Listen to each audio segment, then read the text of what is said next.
제가 볼 때는 이게 사실은 방송들의 숫자도 너무 많아져서 이게 시청률 경쟁이 너무 치열한데 심하죠. 네. 사실 민주당 이재명 같은 경우 너무 뻔한 사건이니까 더 이상 이슈가 안 되거든요. 그쵸, 재판 그쵸. 들어가 그쵸. 있고. 그럼 민주당에서 정말로 이제 네. 이재명이 무슨 범죄가 나와도 놀라질 않아요. 놀라지도 않아요. 그럼 사실 이게 훨씬 더 크게 다뤄야 될 건데 명태균 지금 새롭고 뭔가 흥미거리가 되는 맞아요. 거예요. 맞아요. 그럼 명태균 얘기만 나오면 이 시청률이 올라가는 거예요. 맞아요. 그러다 보니까 이게 온 방송에서 명태균을 떠드니 정말로 김건희 여사가 또 여기에 의혹에 또 있는 것처럼 되는 거예요. 그래서 이게 야 이런 것들도 좀 문제다. 이게 지금 어쩔 수 없는데 왜냐하면 방송국도 먹고 살아야 되니까 시청률이라는 거에 의존할 수밖에 없는데 그러다 보니까 저도 방송을 많이 나가지 않습니까? 야 이 주제가 사라지지 않는구나. 그래요. 이 주제가 사라지지 맞아요. 않는구나. 맞아요. 이 흥미거리들 뉴스들이 계속해서 나오다 보니 맞아요. 이게 죄다 여건에 불리한 뉴스들이 나올 수밖에 없는 구조가 되는구나. 하는 것들이 제일 재밌는 안타깝습니다. 게 원래 가십이잖아요. 그러니까 이게 가십 위주의 뉴스가 너무 많아요. 근데 네. 이게 국민의힘이나 보수 진영은 그래도 이제 정치를 좀 책임감 있게 해온 그룹이다 보니까 그런 가십이 나왔을 때 무슨 이런 가십거리를 이렇게 맞아요. 그런 치부를 게 해왔단 있어요. 말이에요. 네. 근데 민주당은 그런 가십만 좋아해. 가십을 키우죠. 예, 그러니까 이게 연예인 가십이 터졌을 때 어떤 정책을 갖고 승부하는 게 참 쉽지가 않잖아요. 그럼요. 근데 지금이 그런 형국인데 그래서 우리도 가십을 다뤄야 될 것 같아요. 이게 맞아요. 저는 이거 적극 동의하는 게요. 민주당이 네. 총칼을 들고 싸우는데 우리가 글러브 끼고 정정당당하게 싸우자고 하고 있는 꼴이에요. 근데 요즘에 민주당이 저 가십을 얼마나 잘 다루냐면요. 연예인 가십보다 지금 정치 가십이 장난 아니에요. 뉴스를 더 도배해요. 맞아요. 연예인 가십으로는 정치 가십을 가릴 수가 없어요. 민주당이 개그 프로를 망하게 하더니 이제 연애 프로도 망하게 그러니까요. 됐어요. 참 가슴이 아프네. 근데 사실 이렇게 가십거리로 다뤄갖고 회를 쳐서 끝까지 물어뜯기에 최근 제일 좋은 건 문다혜 양이에요. 문다인데 우리가 이런 거 못하는 거예요. 그러니까 문다에 물어뜯을 게 정말 많은데 정말 이게 김건희 여사가 이 정도 됐으면은 지금 촛불 폭동이 일어났습니다. 문다에는 지금 벌써 이게 대한민국에서 추방운동까지 나왔어야 돼요. 그래 맞아요. 근데 사실 예. 저는 이렇게 기사를 듣다가 느낀 건데 역대 대통령들이 다 아들 딸들이 사실 조금 이렇게 좋진 않았잖아요. 근데 그 많은 뭐 예를 들면 김영삼 대통령 아들도 그랬지, 김대중 대통령 아들도 그랬지, 노무현 대통령도 그랬어요. 물론 다 좌파기는 한데 근데 이제 보면서 그 많은 대통령 아들 딸 비리 중에 이렇게 짜치는 애가 있었나 싶은 거예요. 짜쳐. 그렇지 않아요? 짜쳐요. 그리고 이게 지금 이번에도 제주도에서 지금 불법 임대 이거 진짜 민주당 반성하세요. 민주당 문재인 정권 때요. 그러니까요. 임대사업자 조그만한 맞아요. 코딱지만한 지방에 오피스텔 하나 갖고 있어도 임대사업자 등록 다 하라 그랬습니다. 그러니까요. 임대사업자가요. 이게 그 시 지자체별로 등록을 다 해야 돼요. 네. 예를 들어서 이게 오피스텔 조그만 거 3개 갖고 있으면 3개 등록하라고 했어요. 네. 그럼 이거 뭐예요? 뭐 때문에 그래요? 임대 수익에 대한 세금을 세금. 부과하겠다는 거 아닙니까? 근데 맞습니다. 지금 문다혜가 지금 저거에 네. 대해서 해명을 못 하고 있어요. 제주도 불법 임대권에 대해서. 그럼 이것도 또 에어비앤비에서 뭐라고 하더라요? 그 슈퍼 저기래요. 예. 슈퍼호스트. 슈퍼호스트. 네. 네, 그러면 이게 임다혜 같은 경우 이거 장기간 거의 뭐 4, 5년 동안 했다고 하는데 5년 했대요. 예, 그럼 이거 지금 세금 안 냈다는 소리 아니에요? 그러니까요. 결국에는. 그럼 이거 또 탈세예요. 맞아요. 그럼 이거 탈세 조사 들어가야죠. 이거. 이게 예. 보니까 지난 이런 거 5년간 민주당에서 이거 증인 불러야죠. 그러니까요. 2019년부터 한 거예요. 지금 아버지가 한 정책을 안 따른 거잖아요. 사업자 그쵸. 내렸는데 안 따랐고. 안 내렸지. 맞죠. 맞아요. 네. 그리고 이거 산 돈도 어디서 났는지 정확하지 않고. 모르죠. 이때 당시에 지금 주택만 사도 이 돈 어디서 났는지 다 근거 됐어야 되잖아요. 맞아요. 예. 그럼 지금 아버지 정책을 하나도 안 따랐다. 그래서 정의당 갔나? 그래갖고 이게 아버지한테 민폐 끼치기 싫어서 네. 정의당으로 갔나? 네. 네. 짜쳐요. 맞아요. 네. 저는 이렇게 보면서 얘는 참 인생이 너무 짜치고 대통령 자녀가 저지른 비리치고도 너무 잡범이어가지고. 그리고 저는 이런 생각도 들어요. 이게 지금 김정숙 여사가 5천만 원을 건넸잖아요. 이것도 네. 수사를 해봐야 되는 그럼요. 게 네. 방금 문다혜가 굉장히 짜치다는 거에 해답이 있을 것 같아요. 부모도 알 거 아니에요. 애가 짜치다는 거를. 그럼 이게 아픈 손가락이었을 것 같아요. 그러니까 어떻게든 좀 먹고 살게 해주고 싶었을 것 같아요. 그럼 부모 마음에, 그럼 대통령을 떠나서, 네. 그럼 부모 마음에 야, 얘 남편이라도 좀 사랑구실하게 취업이라도 시키자 했을 수 있을 것 같고, 야, 얘 지금 뭐가 돈이 힘들다는데 집이라도 사서 임대라도 돌리게 하자. 네, 했을 수 있을 것 같고. 그럼 이런 것들이 하고 싶은 마음, 저도 부모로서 이해는 하지만 불법이다. 네, 불법인 문제가 있다. 수사해야 된다.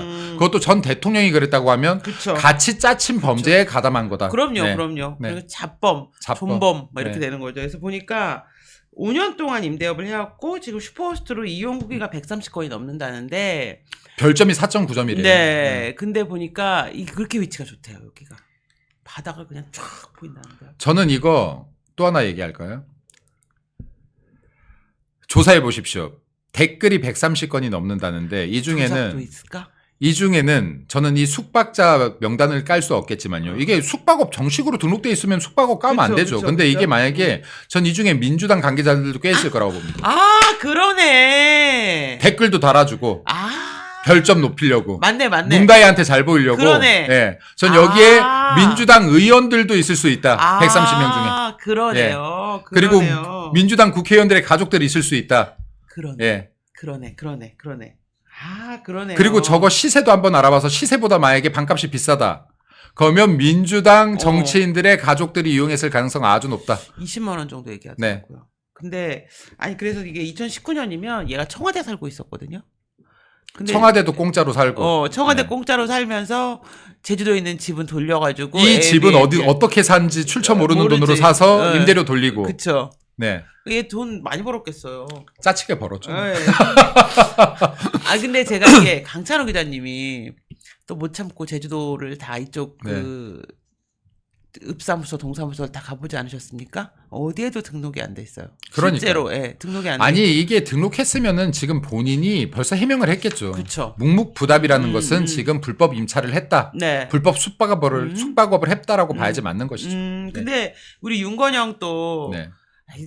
항상 걔네는 충성이 과해서 사고를 치는데 윤건영은 이거 별장 아니고 생계로 에어비앤비 울리고 거기 사고 쳤죠. 예, 그 윤건영이 쏘아올린 작은 고기. 차라리 생겼으면 나았는데. 예. 추미애가 쏘아올린 작은 고기 김경수를 죽이고 그럼요. 놀랍습니다. 그래서 이거 아마 이 세금 문제인데 제가 보니까 이 친구는 기본적으로 준법 의식이 아예 없어요. 이게 수사가 들어가면요 민주당이 또 주장할 게 왜 별건 수사라냐라고 할 거예요. 자. 이스타랑 다 묵자고. 네. 이게요 보세요. 네. 누가 잘못해서 이 사람을 수사하는데 이 사람이 이것만 잘못했으면 별건 수사 나올 게 없죠. 그쵸. 근데 이거 하나 팔려고 하는데 그래. 얘가 죄 지은 거 투성이야. 가는 데마다 지뢰야. 야 이거 조사하려고 했던 건데 얘가 이 짓도 나쁜 짓을 했네. 죄를 발견했는데 어떻게 수사를 안 합니까? 검사들이. 그럼 해야죠. 그쵸. 근데 또 이거 하다가 보니까 야 이거 자금 출처도 이상한데? 그럼 또 수사해야죠. 별건 수사라고 주장하는 거는 계속 민주당이 그만큼 문재인 전 대통령이든 누구든 수사하다 보니까 계속 뭐가 나오는 거예요. 이재명도. 그러네. 이것만 하려고 했는데 계속 뭐가 나오는 거야. 나오는데 어떻게 안 해요, 수사? 그렇죠. 해야죠. 그렇죠. 그러네요. 폭행으로 수사하다 보니까 이 사람이 야 이거 연쇄살인범이었어. 수사해야죠. 지금 이재명도 그렇고 문다혜도 그렇고 문재인도 그렇고 결국은 꼬리에 꼬리를 물은 범죄 이야기네요. 그러니까 그냥 삶이 범죄였을 수 있는 거예요. 그러니까. 짜친 범죄들이라고 할지라도 이게. 네. 그럼 그러네요. 계속 하는 거예요. 그러네, 이것도 그러네. 지금 음주운전이 처음이세요? 기자가 물어봤더니 대답 안 하고 갔잖아요. 처음일 수는 없어요. 음주운전을 안 한 사람은 있어도 한 번만 한 사람은 없다. 음주운전은 걸린 네. 사람은 1000번째에 걸리지 그 처음 한 사람이 걸리는 경우 좀 본 적이 없습니다. 음주운전 대리기사비가 제일 쌉니다. 처음 하다 네. 걸린 사람이 있어요. 우리 남편. 아, 왜 갑자기 부군을 디스하세요? 아예 우리 남편이 속리산에서 그 같이 뭐 수련회 같은 걸 하다가 술을 먹고 술이 떨어진 거예요. 근데 거기서 편의점이 편의점에서 500m 앞이었대요. 술 사러 가다가. 그거 사러 가다 걸린 적이 있어요. 그래서 처음인데 걸린 거죠. 그거는 이제 다 술에 취했고 야 누가 술 사와 이래가지고 거기 차가 없잖아요. 산이니까. 마음 그 아프다. 500m 가다가 근데 그런 경우는 네. 되게 특이한 속리산 리조트 이러면 뭐 가능해. 네. 근데 얘는 이태원 거리잖아. 그럼요. 말이 안 돼. 그리고 이게 사실은 지금 택시 기사가 이 진단서를 냈든 안 냈든 그쵸. 다쳤어요. 그쵸. 다쳤잖아요. 네. 예. 그리고 이게 큰 사고로 이어지지 않은 건 정말 다행이지만은 누군가가 다친 사건이다. 이런 거 수사 제대로 하길 바란다. 근데 택시 운전사 되게 착하시더라고요. 네. 대한민국 국민들 다 착하시죠. 네. 착한 건가? 아니면 근데 합의금을 얼마나 줬을까요? 그거 다 뭐 그것도 밝혀야 되지 않나요? 1,000만 원인가 2천만 원이냐 얘기가 지금 막 왕왕. 이게 돌면서. 사실은 우리 보수 쪽에서 일어난 사건이면 지금 이 택시 기사님 개인 아니, 신상 정보 다 떴을 거고요. 국감에 지금 증인 예, 출석합니다. 증인 출석 갔을 거고 얼마 받았냐부터 시작해서 누가 접촉해서 돈을 건넸냐 다 파헤치라고 했을 겁니다. 그러니까 아니, 국감에 지금 택시기사 불러야 되는 거 아닙니까? 민주당 행태대로라고 하면 다 불러야죠. 그렇죠. 왜 얼마의 입막음이 됐느냐. 그러니까요. 안 나오면 동행 명령장 그럼요. 갖고 택시기사 집 그럼요. 가야 되는 거 아닙니까? 그럼요. 근데 또 영부인한테는 동행 명령해도 또 택시기사는 겁나 아껴. 네. 그러면서 때려 또. 폭행은 또 자기들이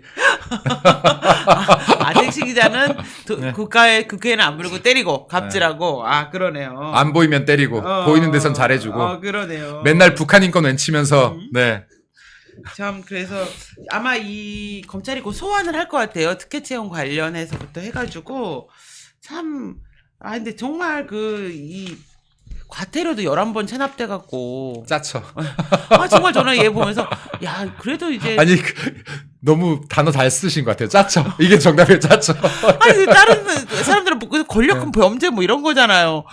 얘는 애가 그렇게 자법이 제가 볼 때는 이것도 권력형 범죄예요. 그러니까 이게 아버지가 권력을 쥐게 돼서 그걸 이용해서 한번 출세해 보겠다 이런 게 아니고 그냥 애 자체가 이걸 이용해서 좀 짜잔한 것들 이렇게 애가 그냥 자체가 그냥 인생 자체가 원래 법 같은 건 안 지키는 애인데 예전에는 그게 쉴드가 안 되는데 아빠가 권력자가 되니까 쉴드가 되고 법을 어겨도 저는 돈이 반대로 들어오고 봐요. 이런 건가요?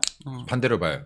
이미 문재인 전 대통령은 노무현 대통령의 친구로서 권력의 중심이었다. 그러네요. 그러니까 어려서부터 얘가 어떤 사고를 치든 간에 이걸 방어해 줬기 때문에 근데 그러네. 그때 당시에는 권력에 감히 대응하지 못했기 때문에 이런 것들을 자연스럽게 막아주다 보니 이제는 더 이상 막아줄 수 있는 세상이 아니거든요. 이제 드러나고 있는 거다. 그러네요. 이런 짜친 것들이. 그러네요. 그리고 또 이게 좀 그런데 네. 이번에 이제 13일 만에 출석을 했는데 머리를 싹둑 자르고 염색을 했더라고요. 그게 이제 어떤 검사를 피할 때 이제 많이 하는 수법이거든요. 이게 혹시- 제모를 하고 염색을 하고. 음. 그래서 저는 이분의 이 헤어스타일이 저 13일 동안 저 온 국민이 자기 맞추는데 미용실 가서 머리하고 염색할 시간과 정신은 있었나 이런 생각이 좀. 그러니까요. 목적이 없이는 저게 제정신일까? 그러니까 왜 이렇게 몸에 있는 털들을 밀었는가? 그러니까요. 그럼 이런 것들은 좀 우리들도 좀 강하게 공격해야 될 부분이다. 그러니까요. 예. 예. 그리고 만약에 이게 아니다. 그럼 진짜 짜치는 걸 수도 있어요. 이런 짓을 쳐놓고 뭐 미장원 가서 머리 해달라 그래? 아니, 내가 요즘에 방송에 자주 나오네. 이게 화면빨을 잘 안 받는구나. 이러면 진짜 짜친 거죠. 그러네. 이제. 이러면 진짜 짜친 거예요. 네. 오래된 노래니 감사합니다. 그럴 수 있대. 또 근데 또 얘도 정신 나와가지고 가서 언니 저 경찰서 출석해야 되니까 화면이 잘 안 받는 것 같아요. 좀 제 얼굴 작아 보이려면 어떤 게 좋아요? 엄마랑 안 닮아 보이고 싶어요. 막 이랬나? 그러니까 그럼 이제 짜친 거지. 생각 없는 거죠, 진짜. 저는 깜짝 놀랐어요. 아니 어떻게 안 그래도 이제 왜 검사 안 하냐 이런 얘기가 있는데 검사해야죠. 이거 지금 우리 당 쪽 관계자가 했으면 벌써 검사했어요. 난리가 났습니다. 네. 견 풀었습니다. 견. 네. 그럼요. 이렇게 마약견 풀고, 견 풀고 그랬죠, 이게. 정말 네. 저는 깜짝 놀랐어요. 머리를 자르고 이상하네. 그랬어요. 성형 수술도 했다는데요. 참, 미모에 신경 많이 쓰네요. 네. 아니 신경 써도 될 미모는 그 아니에요. 엄마도 많이 신경 쓰잖아요. 아니 이게 신경 써서 될 미모가 아니에요. 아니, 근데 그게 보고 배우는 게 있잖아요. 근데 엄마도 신경 쓴다고 될 거 아닌데 보석도 많이 하고 명품 옷도 많이 하고. 근데 이게 엄마가 굉장히 잘못된 길로 들어섰는데 최고의 성형은 다이어트거든요. 여자들은 살만 빼면 진짜 달라져요. 운동해야 돼요. 예. 그러니까 그 명품 사고 이러실 돈으로 다이어트를 하셔야 되는데 이게 산 게 아니고 다 어디서 이렇게 받은 거다 보니 받은 거래요? 샤넬 같은 거 다 협찬받고 이러시다 보니 그래요? 예. 그런 건 수사 안 해도 돼요? 그리고 관본권을 갖고 이제 양이네스가 디자이너니까 양이네스한테 옷값을 줄 수는 있지만 관본권을 갖고 성형외과나 다이어트 클리닉을 다니기는 어렵잖아요. 그렇죠. 그래서 어쩔 수 없는 고육지책이 아니었나 이런 생각이 좀 안 다니고 부르지 않았을까요? 이제 비서관 하나를 수영선 그 강사로 또 한번 쓰셨잖아요. 아, 맞네. 어. 맞네요. 어. 참 별짓 다 했네. 네, 네. 왜 이런 거 안 밝히냐고. 이런 우리도 좀 이런 가십을 좀 사실 키우자고요. 예. 그런 게 있어요. 그 네. 문다혜 씨나 김정숙 씨는 만약에 그분들도 우리가 양념틀 이렇게 민주당 하듯이 이 양념을 사람들을 치면. 가지고 가십을 만들잖아요. 저는 세계 토픽 된다고 봅니다. 너무 재밌을 거예요. 너무 많아요. 네. 사실 너무 많아요. 네, 예. 네. 아까 그런 것들도 예를 들어서 그런 보석들이나 명품들을 누군가한테 선물 받았으면 그 사람들한테 그걸로 특혜 준 건 없는지 아유, 확인해봐야죠. 그럼요. 확인해봐야죠. 그럼요. 그거에 비하면 진짜 이거 파우치 아닌가요? 그럼요. 예, 거기에 비하면 진짜 파우치죠. 그쵸, 예. 그쵸. 그리고 이거는 기획된 것이고. 음. 예, 그럼 진짜로 그렇게 수많은 명품을 선물 받았다면 거기에 어떤 대가가 가지 그럼요, 않았는지 확인해야죠. 그럼요. 예. 그리고 사실 제가 또 들은 말할 수 없는 도저히 이거는 나중에 저희가 10월 30일 날 네. 그 광화문 동아면세점 앞에서 그 두국가론 임종석 두국가론의 이제 허구성을 얘기하는 그 북핵 문제까지 네네네. 해서 그 자유총연맹이랑 시민단체끼리랑 시민 토론회를 해요. 그래서 이제 같이 많이 오시라고. 근데 그날 3시에 하는데 그날 오시면 제가 여기서 말할 수 없는 김정숙 여사의 짜치는 진짜 짜치는 그러나 온갖탱이. 흥미가 막 넘치는 그런 스캔들을 또 제가 이 밑에서만 물 밑에서 도는 스캔들들이 또 있잖아요. 근데 이게 우리는 차마 그거를 말하지 않아요. 왜 우리는 왜 이게 이렇게 점잖은데 쟤네들 왜 저러죠? 그러니까요. 근데 이제 그 소문은 그렇게 내야 되는 거예요. 이거는 근데 방송을 하면 이제 우리가 또 걸리니까. 그렇죠. 쟤네들은 왜 방송에 저렇게 떠드는데 안 걸리죠? 그러니까요. 전 그게 이상해요. 이상해. 그러니까. 네. 제가 보니까 좌파 유튜브 이런 무슨 포장마차 이런 데 앉아가지고 네. 뭐 하냐면은 김건희 여사랑 윤석열 대통령이랑 부부싸움을 했다는 거예요. 참 윤석열 대통령이 근거도 없다. 근거도 부대찌개를 좋아하는데 네. 김건희 여사가 집에 있는 햄을 다 먹어가지고 싸움을 했다는 거예요. 말 같지도 않은 소리. 그런 얘기를 막 또 재밌다고 해요. 그냥 막 떠드는구나. 예. 이게요, 지금 이것도 문제인 게 우파 유튜버들은 뭔가 말 하나만 단어 하나만 잘못 써도 노란 딱지요. 그렇죠. 예, 쟤네들 무슨 말을 해도 저렇게 제재가 없고. 그러니까요. 예, 이거 지금 이것도 문제가 있다고 이게 봐요. 문재인 정부 때 네. 워낙 구글에다가 광고비를 음. 정부 광고 1위가 구글이었잖아요. 유튜브에 너무 광고를 많이 줘가지고 그때부터 이 알고리즘이 조금 이거는 지금 만약에 이게 지금 선배님이 말한 네. 게 팩트다라고 하면 저는 이거는 해결하고 넘어가야 된다고 봐요. 왜냐하면 구글 세계적인 기업을 어떻게 하려고 하지 마세요. 맞아요. 똑같이 지금 광고비를 더 지급하세요. 음. 예를 들어서 지금 우리 정부도 음. 더 많은 광고비를 지급하셔서라도 그렇죠. 구글이 다시 알고리즘을 바꾸게끔 만들어야죠. 예. 그러니까요. 네. 이거 이렇게 당하고 있으면 되나요? 맞습니다. 네. 꼭 하셔야 된다고 봅니다. 그래서 네이버는 계속 저희가 문제 제기를 했잖아요. 미디어 법률단, 미디어 특별위원회에서 국민의힘 계속 문제 제기를 했었거든요. 네이버 불러가지고. 네이버는 아마 방침이 바뀔 것 같아요. 자체 알고리즘으로 언론을 이제 추천을 해줬잖아요. 그러면 조선일보 기사보다 뉴스타파 기사가 더 맞아요. 추천이 많이 돼요. 맞아요. 황당하게도. 네. 그래서 이제 각 언론사에서 각각 자기 추천 기사를 제안하는 걸로 바꾼다고 하더라고요. 이게 너무 네이버 계속 문제가 돼서. 근데 거기는 그것도 있지만 사실 네이버는 그것도 있어요. 뉴스타파는 심의에 통과하는데 펜앤마이크는 심의에 통과를 못해. 왜 그럴까요? 그쵸. 예. 말이 안 되잖아요. 펜앤마이크가요. 제가 볼 땐 정론지필을 하는 곳이에요. 아유, 그럼요. 네, 정론지필을 하는 곳이에요. 그 굉장히 기사가 가감해요. 수준도 네, 있고. 네, 수준도 높아요. 네. 네. 그리고 100만 넘었잖아요. 최근에 그 홍보라는 건 아닌데 그런 문제들은 좀 그러니까 해결해야 이게 돼요. 선배님이나 저나 사실은 이게 방송에서 우리는 전투력을 한 60%뿐이 발휘를 못 하잖아요. 그렇죠. 60, 70%. 왜냐면 방송에 해를 끼칠까봐. 그쵸. 예, 우리가 아니라 방송에 해를 끼칠까봐. 제가 아까 예. 김정수 여사 스캔들 까면 이 방송 문 닫습니다. 그럼요. 그러니까 이게 정말 우리도 좌파처럼 전투력 100으로 싸우고 싶다. 근데 100으로 싸우고 싶다. 아유. 그러니까요. 그래서 저희가 그날 30일 날 오시면 제가 말씀을 해드릴게요.